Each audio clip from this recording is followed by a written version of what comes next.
Bonsoir à tous, bienvenue, nous sommes le jeudi 23 novembre et aujourd'hui au Vatican, le Saint-Père a rencontré la famille franciscaine. Il est revenu évidemment sur l'esprit de Saint François. Le pape a notamment insisté sur l'importance de l'humilité. Il met en garde aussi contre la mondanité. On écoute un résumé de son discours.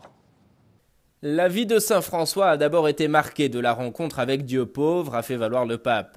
Invitant à une attitude humble et confiante avec Dieu dans la conscience de notre péché, François met en garde contre l'orgueil spirituel, la pire des mondanités. Il valorise au contraire la spiritualité franciscaine de la restitution, c'est-à-dire rendre à Dieu ce que l'on a reçu à travers la louange et le don de soi pour rencontrer les autres.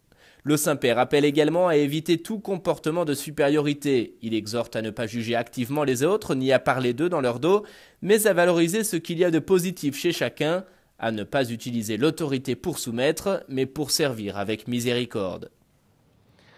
Et puis aujourd'hui également, le pape François présidait dans la basilique Saint-Pierre une prière pour la paix au Soudan du Sud et en République démocratique du Congo. C'était l'occasion de sensibiliser au drame que vivent les populations de ces pays, des pays ravagés par des affrontements armés qui entraînent de plus en plus de victimes ainsi que des personnes déplacées. Le Saint-Père donc reste très attentif, il exhorte à prier pour la paix.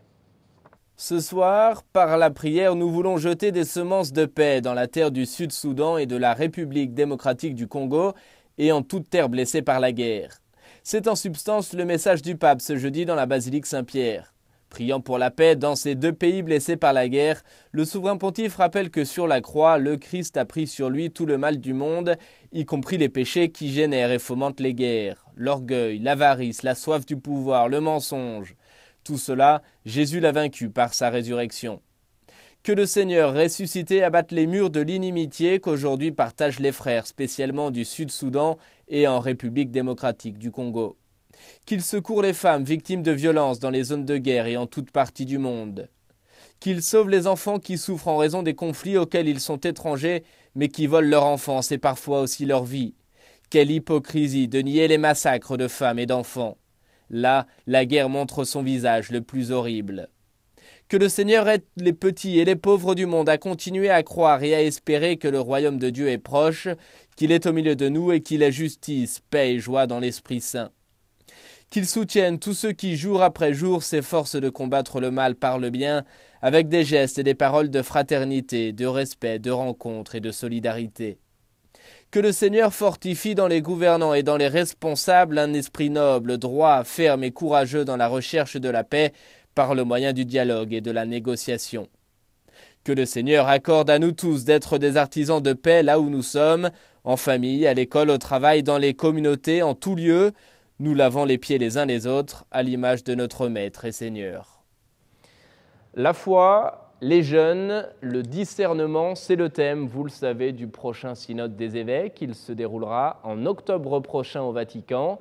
Et à cette occasion, nous avons consacré notre nouveau magazine aux jeunes, un journal écrit par les jeunes et pour les jeunes. Il est question bien sûr du prochain synode et des questions qui s'y rattachent concernant les jeunes. Vous découvrirez également quelques nouveautés sur Sel et Lumière. Et puis surtout, vous trouverez le message du pape qui s'adresse aux jeunes Canadiens. C'est un magazine à la fois ludique et instructif, 68 pages au total, agrémenté de quelques témoignages de jeunes. Et en prime, une section spéciale où vous apprendrez davantage sur l'équipe de Sel et Lumière. Vous trouverez ce magazine en ligne sur notre site internet. Vous pouvez aussi vous le procurer en version papier. Il vous suffit pour cela de nous le demander par courriel ou par téléphone.